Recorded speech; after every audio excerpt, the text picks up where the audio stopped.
Right, so today we are going to be doing a review on the 8BitDo Retro Mechanical Keyboard. The version I have in question is the one that is based on the IBM Model M, particularly the Space Save one because it doesn't have the numpad, but it is a fully mechanical keyboard. It has mechanical switches, but it doesn't use buckling springs, which I suppose if you're IBM purist, that's a bit of a letdown, but you know, it's as good as, in my opinion, because I have used it. But we're going to do an unboxing, see what's in the box, what you get in it. So without further ado, let's open it up. So you get the keyboard itself, which we'll get to in just a minute. Just put that to one side for a second. And then inside you get your documents, paperwork and all that sort of stuff. And unusually you also get these really goofy stickers, because these can also be used to label this, which also comes with the keyboard. Yeah, these are programmable buttons which you can use to program macros into the keyboard. So, which unusually it connects via what looks to be a standard audio jack, a 3.5mm audio jack, which is bizarre. I've never seen one of these being used for anything other than audio purposes, but anyway, just make sure you don't plug it into your computer's audio ports, otherwise you might end up breaking something. But anyways, as I was saying, these buttons can actually be programmed. So basically, on the back of the keyboard, there's actually 4 of these ports on the back of the keyboard. So you have A, B and X, Y, so you could probably buy quite a few of these and have them do different things. But for starters, we'll see what switches they use. So they use these sort of like green clicky switches. If I can get the camera to focus on that. There we go. So, in fact, we can turn the light on so you can see better. Should have done that when the video first started, but anyway, we have these sort of clicky switches here. So, and do you know what I find interesting? The keyboard itself does not use these switches, which I was shocked to find that out when I pulled these off. But you know, suppose maybe they need to be a bit stronger for these, I don't know. But these stickers are actually for like when you want to program, because like you have Control-C, Control-V, so if you're word processing you can just press these for quick and easy access to that, I suppose. But yeah, also included in the box you get a USB-C to USB-A cable for charging the keyboard. And yes, charging, although you can use it wired like you would a traditional computer keyboard, but you can also use it wirelessly. So if I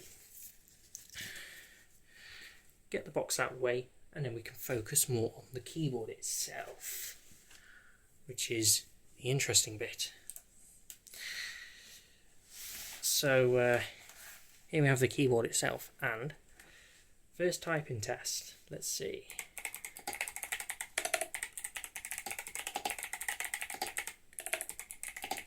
It is fantastic. I have never typed on a keyboard this good. Actually, I guess I could do a quick comparison for you. So under here I have a Sinclair ZX Spectrum. Now this uses spring over membrane switches, so these aren't as clicky, but they're still pretty tactile to feel. So these use what they call spring over membrane. Now I can't really show you, I mean I guess I could try, but the keycaps are hellish hard to pull off on these.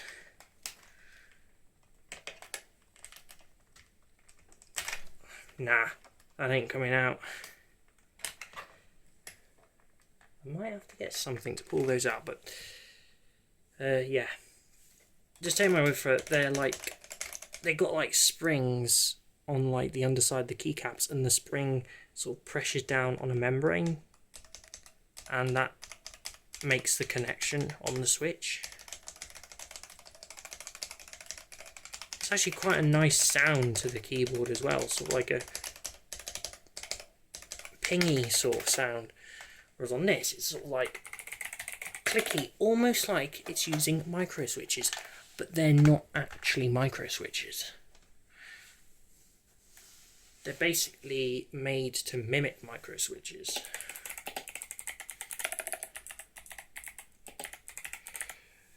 In fact, we can have a look to see what switches they use. So, in here, they use the, as you see, they're different switches to what you'd normally find, to what's actually in the big buttons. Different switches. But I actually know the name of these switches. They're Calais box whites, I think. The clicky ones. But yeah. Also, this keyboard has 2 modes. Well, 3 actually, if you count the wired mode. But you've got a Bluetooth mode. Yes, Bluetooth. This can actually be used with a mobile device. So, like your mobile phone, you can connect this up to your mobile phone or tablet or even a laptop. But there's also a 2.4 gigahertz mode, because neatly tucked on the back is a USB wireless receiver, and this will plug into, you can plug this into your computer and you can use it on any computer with USB ports. So yeah, that's pretty cool. So why don't we head over to the computer and show you how to set it all up. So the wireless USB receiver basically plugs into the front of your computer like this. I mean, usually you'd plug it on the back, but you'd plug it on the front. But yeah, and you can see there's like a, I don't know if you can make it out, but there's like a flashing light to say that it's sort of working. So yeah. So then, I now have it set up at my computer setup, so now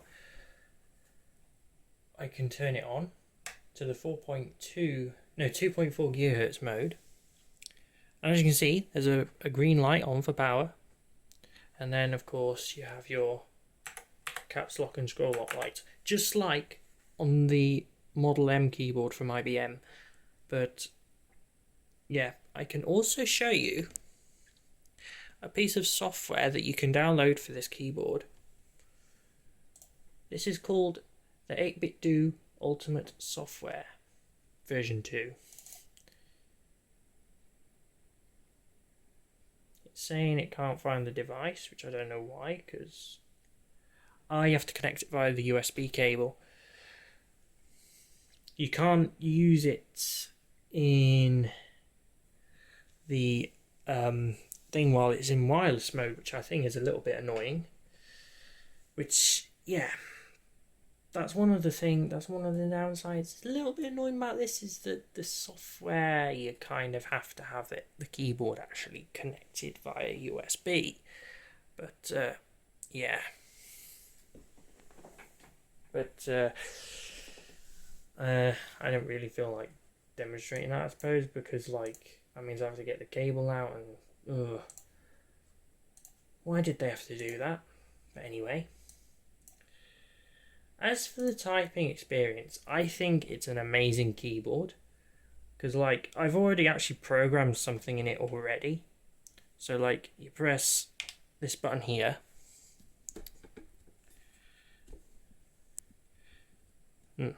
So you press this button here. So when that lights up, you can program it to activate one of these keys here. So for example, when I press the B key, I've got it to open up File Explorer.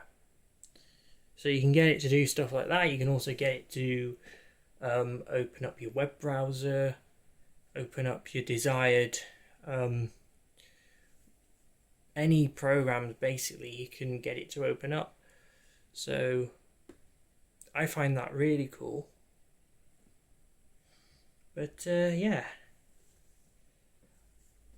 you can actually hot swap the switches as well in this, which is pretty cool. So as I said before, it uses the Calais box white switches, but you can actually swap those out for some other switches of your choice.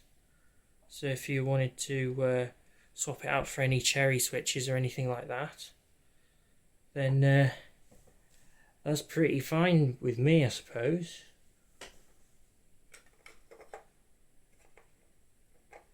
But yeah.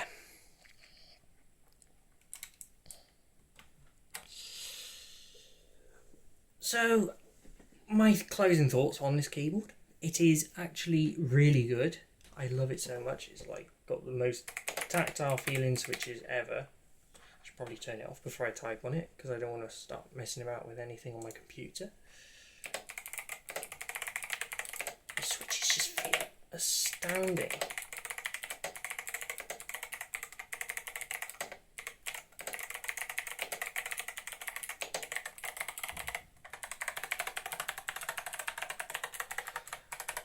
Every key has the same switch, obviously. But there are some people who like to put different switches on different keys on their keyboards, which I suppose that's up to them. But, you know, brilliant keyboard. So yeah, that basically concludes my review on it. So that's it.